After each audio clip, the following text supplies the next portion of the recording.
विठ्ठल विठ्ठल विठ्ठल विठ्ठल विठ्ठल विठ्ठल विठ्ठल विठ्ठल विठ्ठल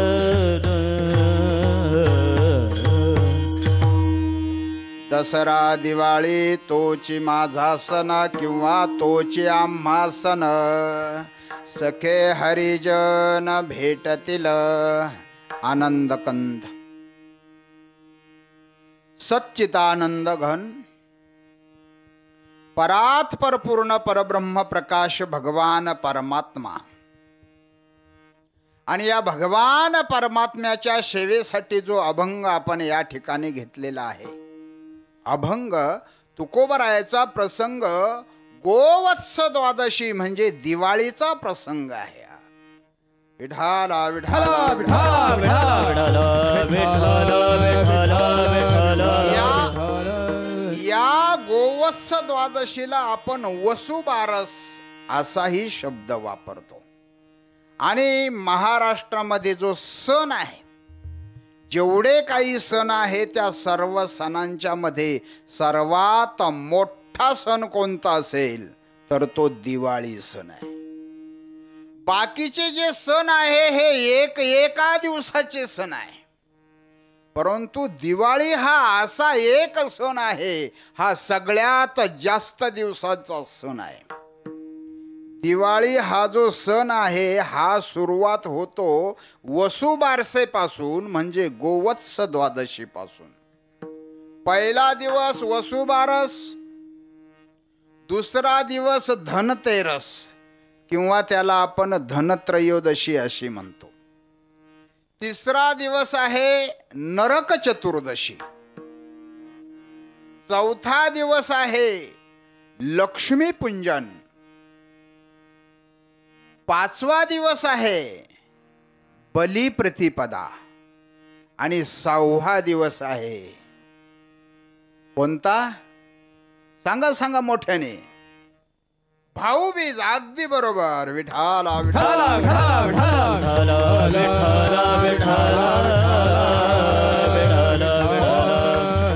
हे जे काही 6 दिवसाचा सण आहे, या सणाची जी सुरुवात आहे ती सुरुवात वसुबारसेनं आहे.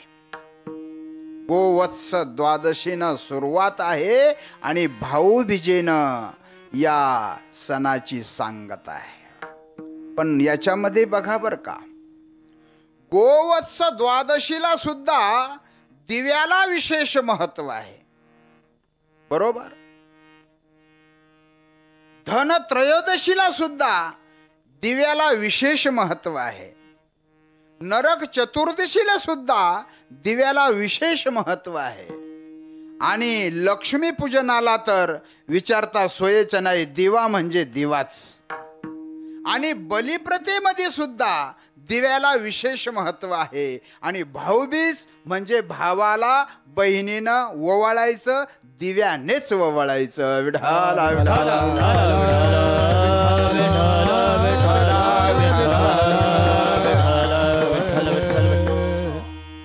आता या ठिकाणी पहिला प्रश्न निर्माण होतो. आपण म्हणतो दिवाळी आली, दिवाळी आली, दिवाळी आली, दिवाळी आली. बरं, आली दिवाळी.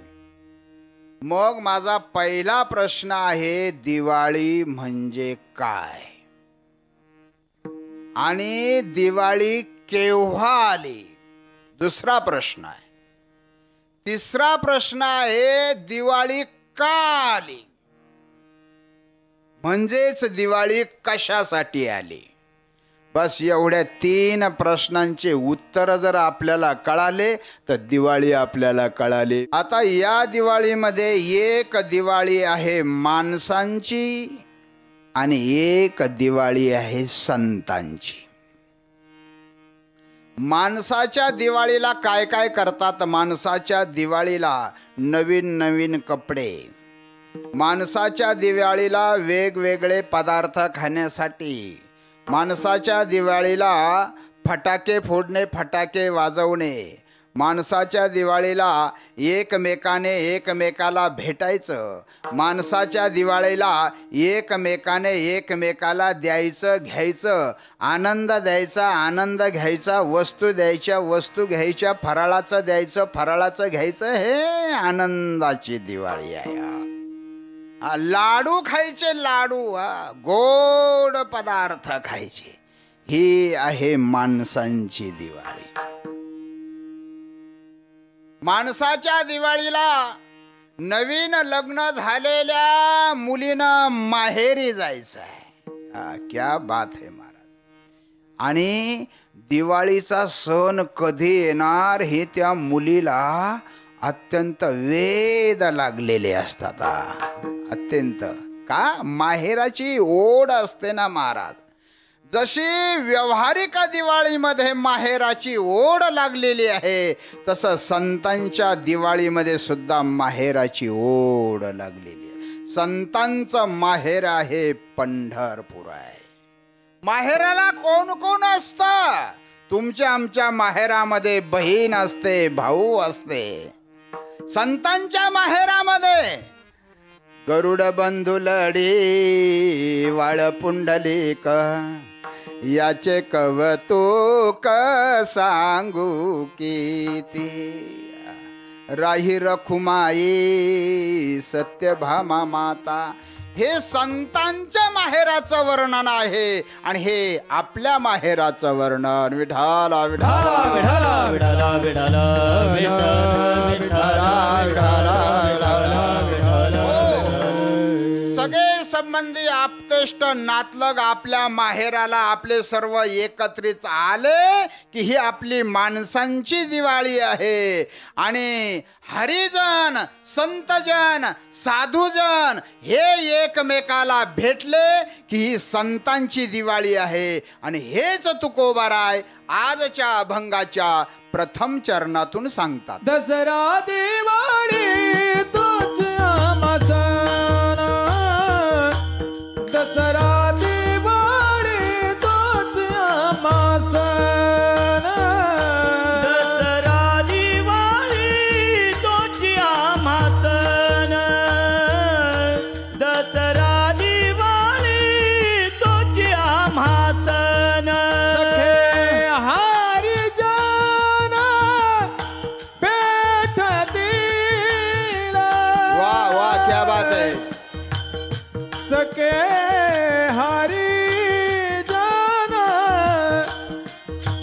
सके हरिजन भेटतील, सके हरिजन भेटतील, भेटतील.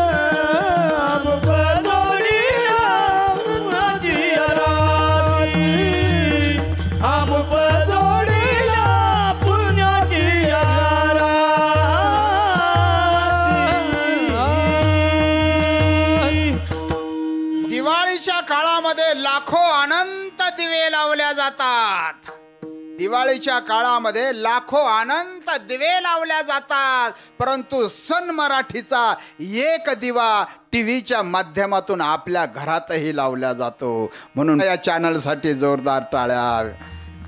विठाला विठाला विठाला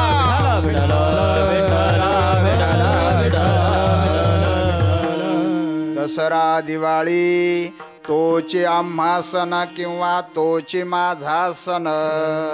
सखे हरिजन भेटतील किंवा भेटलिया, वैष्णवांची मांदियाळी हीच आहे संतांची दिवाळी. सोपेवर माम्हा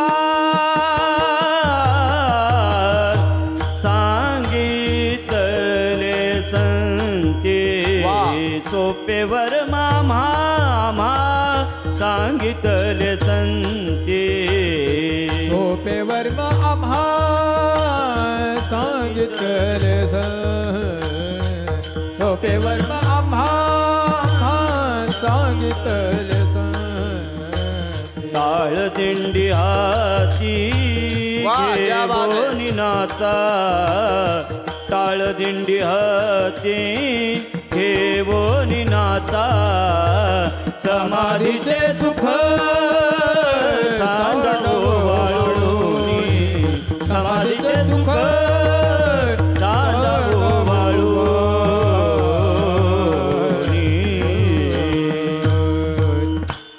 समाधीचे सुख सांडा ओवाळूने सोपे वर्मा सांगितले संती.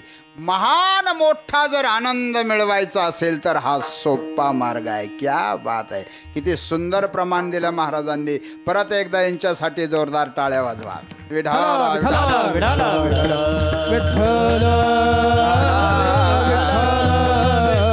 हो, संतांची मांदी आळी ही आहे संतांची दिवाळी. आता आपला पहिला प्रश्न होता, आपण म्हणतो दिवाळी आली, दिवाळी आली, दिवाळी आली. दिवाळी कुठून आली? दिवाळी का आली? दिवाळी कशासाठी आली? आणि या दिवाळीनं आल्या आल्या सर्वप्रथम काय केलं? विठाला विठाला विठाला विठाला. आजपर्यंत तुम्ही झाडांचा फोटो पाहिला, गायींचा फोटो पाहिला, माणसांचा फोटो पाहिला, पेटी मास्तर पाहिला बरोबर. दिवाळीचा फोटो पाहिला. हा, तुम्ही म्हणाल दिवे, हा दिवे, आकाशकंदील, हा आकाशकंदील, लाइटिंग, हा लाइटिंग, हे सगळं हा. पण दिवाळी म्हणजे काय या प्रश्नाचं उत्तर आहे, बळीराजानं यज्ञ केले.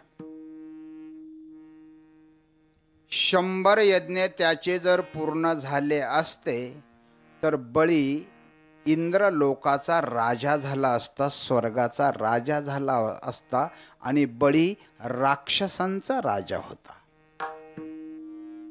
33 कोटी देवांनी आणि इंद्राने यांनी सगळ्यांनी मिळून भगवान विष्णूकडे प्रार्थना केली की आमची गाधी वाचवा. हे गाधी वाचवायचे, खुर्च्या वाचवायचं हे काय आज चालू आहे असं समजू नका. हे तेव्हापासून चालू आहे आणि त्याच्यात फार काही वाईट वाटून घ्यायचं नाही. गाधी वाचून जर जगाचं कल्याण होत असेल तर नक्कीच गाधी वाचवा. विठाला विठाला विठाला.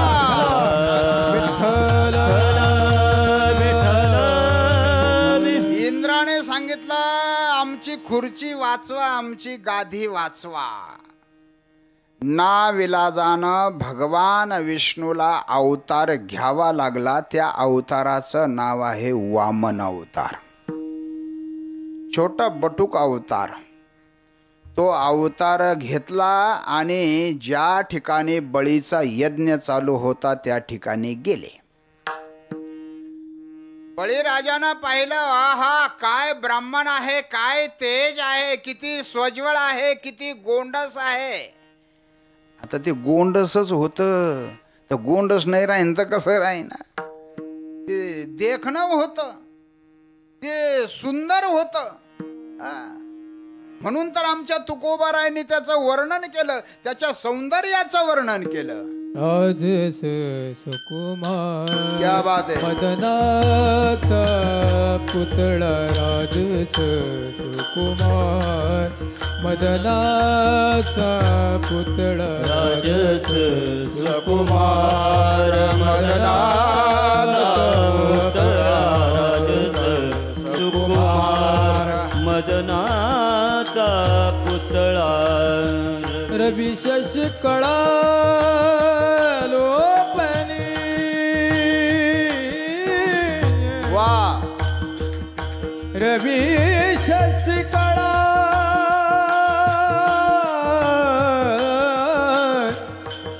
रवी शशकळा लोपनी,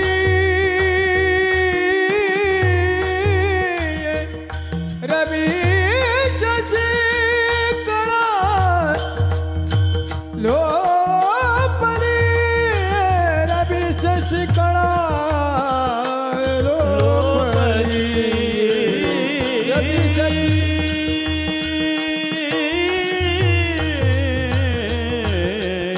वा.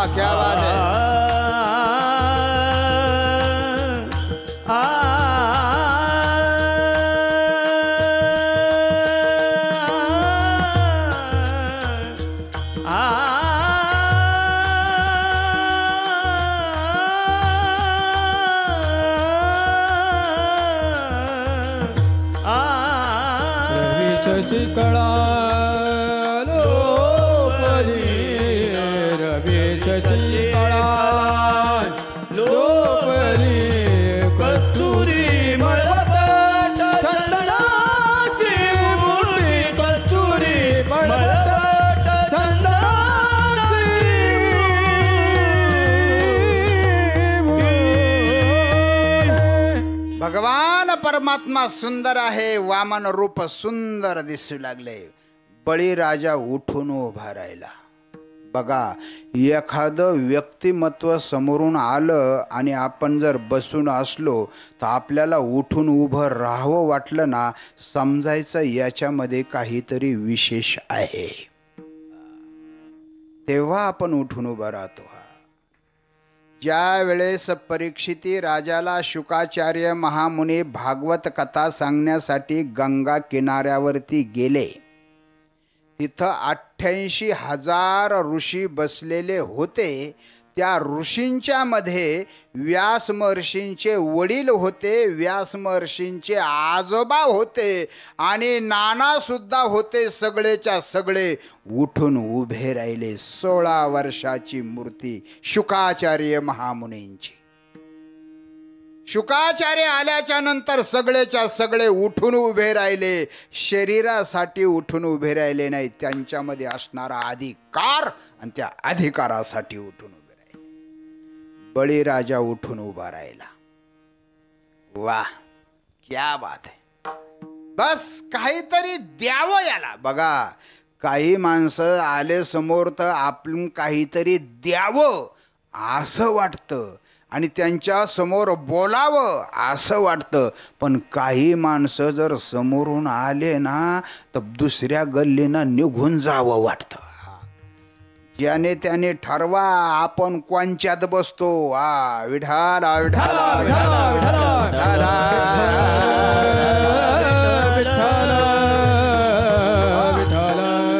कुछ तो देना लगता है, मेरा मन कर रहा है कुछ देना है. आणि तेही मागायलाच आलेलं होतं. ब्राह्मणदेव मागा म्हणले, मी संतुष्ट ब्राह्मण आहे, मला काहीच नको. नाही ना म्हणले, काहीतरी थोडंफार मागा. नाही म्हणले, काहीच नको, संतुष्ट ब्राह्मण आहे. संतुष्ट ब्राह्मण काहीच मागत नसतो. नाही पण काहीतरी मागा. मोठ्या माणसाने फार वेळेस मागा मागा म्हटल्यानंतर काहीतरी मागावं माणसाने. नाही मागितलं तर त्यांचा अपमान होतो. वामन भगवंताने सांगितलं, म्हणले मागतो बा, म्हणले एक तुझी इच्छा पूर्ण व्हावी म्हणून माझ्या पायाने मला 3 पावलं भूमी दे. बळीराजाने म्हटलं, अरे एखादं गाव मागून घेतलं असतं, एखादा तालुका मागून घेतला असता तर काय. म्हणले तुझ्या पावलाने. अरे माझ्या पावलाने म्हणायचं, मी मोठमोठाल्या 3 उड्या हाणल्या असत्या. तुझे पाऊल काय एवढुले पाऊल. नाही म्हणले, मी संतुष्ट ब्राह्मण आहे. आता हे होतं छोटं बरं का, पण याच्या पोटात लई मोठी दाढी होती. 3 पावलं म्हणले संकल्प. एवढा जमिलेला काय संकल्प करायचा. नाही म्हणले, कुठलंही दान संकल्पाशिवाय घेऊ नये. बरं म्हणले, ठीक आहे. आणि मग संकल्प सोडण्यासाठी पाण्याची झारी घेतली. आतमध्ये बळीचे गुरु बसलेले होते, शुक्राचार्य, दैत्य गुरु शुक्राचार्य. त्यांच्या लक्षात आले, हे कोणीतरी सामान्य नाही. ए बळी, संकल्प करू नको. ए बळी, संकल्प करू नको. अरे तुझ्या पुढे जो मागायला आलेला आहे सर्वसामान्य नाही, त्रैलोक्याचा चालक मालक भगवान परमात्मा आहे, सर्वस्व हरण करेल. बळी म्हणाला, वा गुरुदेव वा. गुरुदेव, तुम्हाला स्वाभिमान पाहिजे होता की माझ्या शिष्याच्या समोर देव भिकारी बनून आला आणि तुम्ही म्हणता देऊ नको. देणार. घेतली झारीन, पाणी ओतायला लागलं. शुक्राचार्याला राहवलंच नाही. झारीच्या तोटीत जाऊन बसले. पाणी काही पडत नाही. मग एक दर्भाची काडी घेतली त्या तोटीमध्ये. बळीने शुक्र अंधाळा केला, आडाला म्हणून फोडीला डोळा, बळीने शुक्र अंधाळा केला. आणि मग पाणी पडलं, संकल्प केला, भगवंताने विराट रूप घेतलं. पहिल्या पावलात पृथ्वी व्यापून घेतली, दुसऱ्या पावलात आसमंत व्यापून घेतलं. बोल बळी, तिसरा पाऊल कुठं टाकू? आता आली का पंचायत? आता काय करायचं? हे चरित्र माझ्यापेक्षा तुम्हाला जास्त माहिती आहे. तिसरा पाय कुठं ठेवला? बळीच्या मस्तकावर ठेवला, बळीला पाताळात घातलं आणि मग भगवंत बळीवर प्रसन्न झाले. बोल बळी, काय पाहिजे ते माग.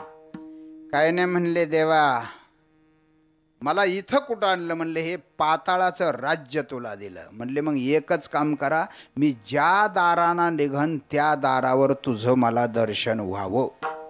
म्हणजे बळीनं देवाला द्वारपाळ केला. द्वारपाळ बळी द्वारी झाला, द्वारपाळ झाला. जिथं जाईन, ज्या दरवाजातून त्या हातात काठी घेऊन उभा आहे. 2 महिने झाले, 4 महिने झाले, 6 महिने झाले. नारद महर्षी भजन करत करत गेले वैकुंठा लोकामध्ये. नारायण नारायण नारायण नारायण नारायण नारायण नारायण नारायण नारायण नारायण नारायण नारायण लक्ष्मी नारायण नारायण नारायण लक्ष्मी नारायण नारायण नारायण लक्ष्मी नारायण नारायण नारायण लक्ष्मी नारायण नारायण नारायण नारायण नारायण नारायण नारायण नारायण भजन करत करत गेलेले आहे. लक्ष्मी आई साहेब भेटल्या. नारदाला विचारलं, नारदजी हे पाहिले का? हे कोण? तुमचे हे, आमचे हे. अहो म्हणले तुम्हाला माहित नाही का? म्हणले काय? अहो देव नोकरीला लागले. नोकरीला? नोकरीला? म्हणले हो. नारदाने सांगितलं सरकारी नोकरीला लागले, बिनपगारी फुल अधिकारी. म्हणले नेमके आहे कुठं? खरं खरं सांगा. म्हणले बळीच्या दारात द्वारपाळ झाले. बरं म्हणले मग या दान कधी आहे? तसं काहीच बोलणं झालेलं नाही. मग येणार कधी? म्हणले सांगताच येत नाही, शक्यता कमीच. म्हणले मग आता इथं वैकुंठ ओस पडेल ना. एक आयडिया आहे बघा, जमते का सांगा. म्हणले जाऊन तुम्हाला देवाला घेऊन यावं लागणार. जाऊन घेऊन यावं लागणार? म्हणले हो. पण ते जायचं कसं ना आणायचं कसं, ती पण आयडिया सांगतो म्हणले. म्हणले काय सांगा. म्हणले एक पंचारतीचं ताट करायचं. बर. ताट घेऊन बळीच्या राज्यात जायचं. बर. गेल्याच्या नंतर त्या ठिकाणी बळीला औक्षण करण्यासाठी दररोज महिला येतात. बर. त्या महिला येतात तशा तुम्ही पण ओवाळायला जायचं, औक्षण करायला जायचं. म्हणले हां बर. मग आणि बळी कोणाला रिकाम्या हाताने पाठवत नाही. म्हणजे बहिणीचं ताट भाऊ कधी मोकळे जाऊ देत नाही. हा म्हणले मग आता पुढचं मी सांगू का? पण तरी आयडिया द्या ना अजून थोडी. म्हणले ओवाळायचं, बळी विचारीन काय पाहिजे. बर. मग आणि मग म्हणायचं मला आलं लक्षात? हा. म्हणले हा ठीक आहे. आणि मग लक्ष्मी आई साहेबाने थाटमाट केलेला आहे, सौंदर्य शृंगार केलेला आहे, हातात पंचारतीचं ताट घेतलेलं आहे आणि ताट घेऊन आलेली आहे. आता कोण आहे जगाला माहिती नाही. आलेली आहे, हातात ताट आहे, चाललेली आहे, शृंगार केलेला आहे, सौंदर्य आहे. आणि जो तो पाहतो म्हणतो अरे आली आली. काय आली? दिव्यावाली आली, तिचं नाव माहिती नाहीये लोकांना. आली, काय आली? दिव्यावाली आली. दिव्यावाली आली. कोण आली? दीपावली आली. आली, कोण आली? दीपावली आली. दीपावली आली. ही दीपावली आली. आता दीपावली आली हे कळालं. कोण आली? दीपावली आली. कशासाठी आली हेही कळालं. कोणाला घेण्यासाठी आली? देवाला घेण्यासाठी. का आली? देव इकडं अडकला होता म्हणून आली. या प्रश्नांची उत्तरं मिळाले. पण ही दीपवाली आल्या आल्या ह्या दीपवालीने सर्वप्रथम काय केलं? सर्वप्रथम बळीराजाच्या दरबारात ही दीपवाली गेली नाही. ह्या दीपवालीनं विचार केला की देवापर्यंत जर पोहोचायचं असेल तर मोठा पुण्याचा साठा पाहिजे. मग जास्तीत जास्त पुण्य आपल्याला कुठून मिळणार आहे? मग या दीपवालीनं, आता ही दीपवाली म्हणजे प्रत्यक्ष लक्ष्मी आहे साहेब. मग या दीपवालीनं मोठ्यात मोठा पुण्याचा साठा प्राप्त करण्यासाठी एक पूजन केलं आणि त्या पूजनाचं नाव आहे वसुबारस गोवत्स पूजन. गाई वासरासहित गाईचं पूजन.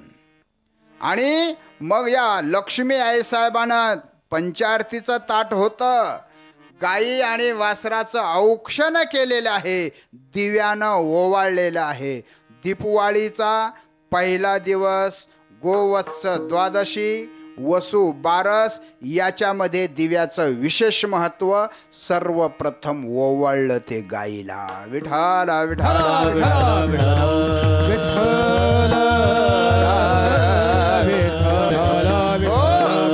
गाईला ओवाळलं आणि पुण्याचा साठा झालेला आहे म्हणून गोसेवा, गाईचं पूजन हे खूप पुण्य देणारं पूजन आहे. एक कथा आपणा सर्वांना माहिती आहे. ब्रह्मदेवाची एक मानस कन्या, तिचं नाव अहिल्या, अत्यंत सुंदर. आणि प्रत्येकाला वाटत होतं ही अहिल्या मला मिळावी, ही अहिल्या मला मिळावी, ही अहिल्या मला मिळावी. इंद्रालाही वाटत होतं ही अहिल्या मला मिळावी. पण आता द्यायची कोणाला? भांडण व्हायला नको म्हणून तिथं स्पर्धा लावली. म्हणले जो कोणी सर्वप्रथम पृथ्वी प्रदक्षिणा घालून येईल आणि पृथ्वी प्रदक्षिणेचं पुण्य ज्याच्या पदरी असेल त्याला अहिल्या दिली जाईल. मग जेने त्याने आपापले वाहनं घेतले, जे ते आपापल्या वाहनावर पळायला लागले. तेवढ्यात गौतम ऋषीने पाहिलं एक गाय वासराला जन्म देत आहे. आणि गौतम ऋषीने त्या गायीला काय केली? प्रदक्षिणा घातली, त्या गायीची पूजा केली. पूजा केल्याच्या नंतर ब्रह्मदेवाने ठरवलं की यांच्या पदरी पृथ्वी प्रदक्षिणेचं पुण्य मिळालेलं आहे. आता यांना अहिल्या द्यायला हरकत नाही. आणि मग ती अहिल्या गौतम ऋषीला दिली. का दिलेली आहे? पदरामध्ये पुण्याचा संचय झाला. विढाला विढाला विठाला विठाला विठाला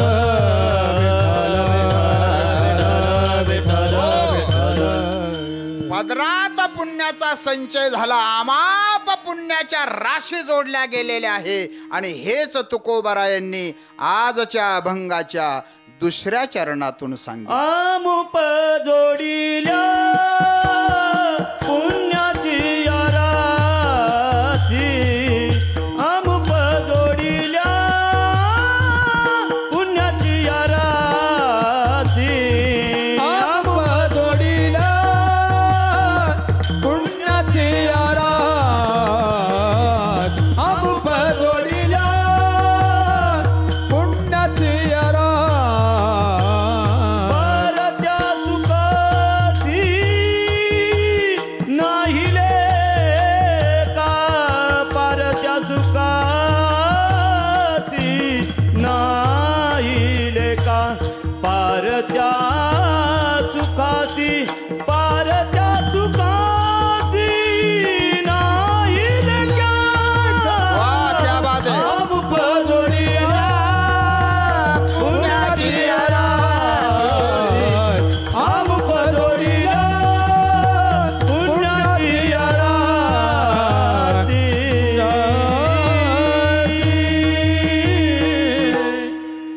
अमोप जोडल्या पुण्याची आरासी, पारत्या सुखाशी नाही लेखा.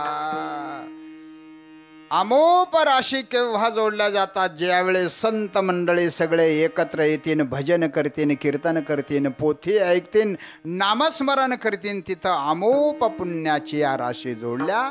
इकडं गौतम ऋषीनं गायी वासरासहित गायीचं पूजन केलेलं आहे आणि अमोप पुण्याची या राशा मिळालेल्या आहे आणि अहिल्यासारखी पत्नी मिळालेली आहे. गायीच्या पूजेमध्ये फार मोठं पुण्य आहे. गायीची सेवा, गोसेवा, हे गोधन जे आहेत ना, हे सर्वसामान्य नाही. आपल्या बऱ्याच लोकांच्या डोक्यात असतं की काय नाही, हाय गाय, हाय गाय. हाय गाय नाही, गाय ही फार महान आणि फार पवित्र आहे, फार शक्तिशाली आहे. संपूर्ण 84 लाख योनीमध्ये गाय असा एक जीव आहे, अशी एक गाय आहे. ब्रह्मांडातल्या सर्व शक्ती गाय खेचू शकते, एवढी ताकद या गायीमध्ये आहे की तुमचं आमचं सर्वांचं संगोपन ती गाय करू शकते. म्हणून तिला माता म्हटलेलं आहे. विठाला विठाला विठाला.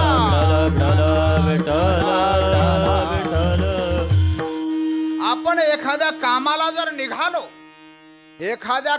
जर निघालो आणि एखादी गाय जर वासराला पाजत असेल ना, बिनधास्तपणे ठरून टाकायचं की आपण ज्या कामाला निघालो ते काम आपलं सफल झालं म्हणून समजा. हे संकेत आहेत महाराज. काही माणसं म्हणतील काहीतरी आपले उचलले जीवन लावली टाळ्यानं सांगितलं याने, कशाचं काय या परमार्थाचं खरं आहे, काय या ग्रंथाचं खरं आहे, काय या साधू संतांचं खरं आहे. अरे बापांनो, आम्हाला साधू संत कळालेच नाही. एक माणूस म्हणला मी विज्ञानवादी आहे. अरे विज्ञानवादी, तुला विज्ञानातलं काय कळालं बाबा? जो म्हणाला मी विज्ञानवादी आहे त्याने सांगा बरं एवढ्या शोधापैकी त्याने कोणता शोध लावला?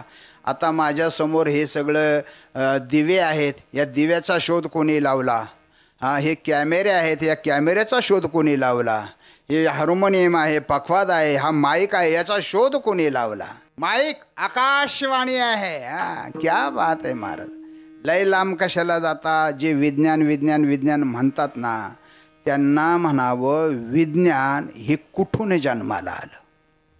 अध्यात्म ज्ञान याच्यापासून विज्ञान जन्माला आलेलं आहे. चांगला विचार करा. 1000, 2000, 5000, 10,000, 50,000 वर्षापूर्वी विज्ञान होतं का? नव्हतं. बरोबर ना? हे माईक बीक होते का? नव्हते. बरोबर ना? मग त्यावेळेस अमक्या वेळेला सूर्यग्रहण होणार आहे हे कोणतं यंत्र सांगत होतं? बरं, सूर्यग्रहण त्याच वेळेला होतं का नव्हतं? मग हे सांगत कोण होतं? ऋषी मुनी, जपी तपी, साधू संन्यासी यांचे हे गणित होते. खऱ्या अर्थानं हे वैज्ञानिक आहे. विठाला विठाला विठाला विठाला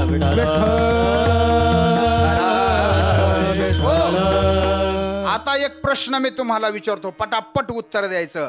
पाण्याने अग्नी विझतो का पेटतो? मोठ्याने सांगा. विझतो. परंतु चाळक बाबा म्हणतो पाण्याने अग्नी पेटतो. आता पटतं का तुम्हाला? तुम्ही म्हणाल याने वाढवली दाढी, हाणताय आपलं टपाऱ्या काहीतरी आहे का नाही? पण कसा पेटतो सांगतो. हे चाळक बाबा नाही सांगत, हे ज्ञानोबा राय सांगतात. पाण्याच्या आवेशानं लखलखीत तेज प्रकाश हे ज्ञानोबा राय सांगतात. उदाहरण सांगतो. एक मोठं धरण बनवलं, धरणात पाणी साठवलं, धरणाच्या खालून यंत्र बसवले, धरणातलं पाणी त्या यंत्रावर सोडलं, यंत्राचे पाते फिरले, त्याच्यातून लाईट तयार झाली, पॉवर हाऊसमध्ये गेली, पॉवर हाऊसमधून डिपीत गेली, डिपीतून तारेत आली, तारेतून घरात आली, घरात बोर्डात आली आणि त्या बोर्डामध्ये शेगडीची पिन खोसली, बटन ऑन केलं, अग्नी पेटला का नाही? प्रामाणिकपणे सांगा, पेटला का नाही? मग हा अग्नी पेटण्याचं मुख्य कारण धरणातलं कोण? मोठ्याने सांगा, धरणातलं कोण? मग पाण्याने अग्नी पेटतो का नाही? अहो हे साधं एवढं कळाना चाललंय ज्ञानोबा राहिला ना तुकोबा राहिला नाव ठेवायला विठाला विठाला विठाला विठाला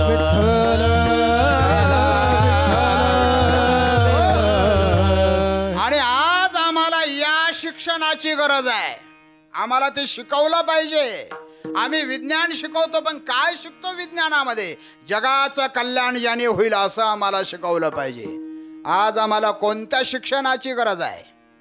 आज रस्ते वाढत चाललेले आहे, कॅनल वाढत चाललेले आहे, विमानतळं वाढत चाललेले आहे, धरणं वाढत चाललेले आहे, कंपन्या वाढत चाललेल्या आहे, घरं वाढत चाललेली आहे, जमीन संपत चाललेली आहे, जमीन आटत चाललेली आहे.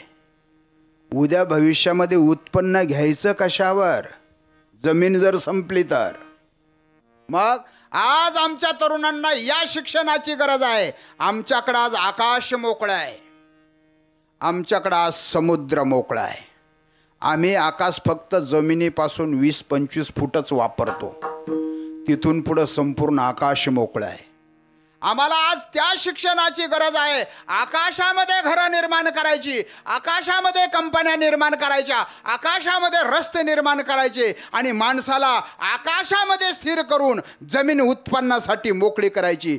या शिक्षणाची आम्हाला आज गरज आहे. आणि हे शिक्षणाचे धडे आम्हाला साधू संत देतात. विठाला विठाला विठाला विठाला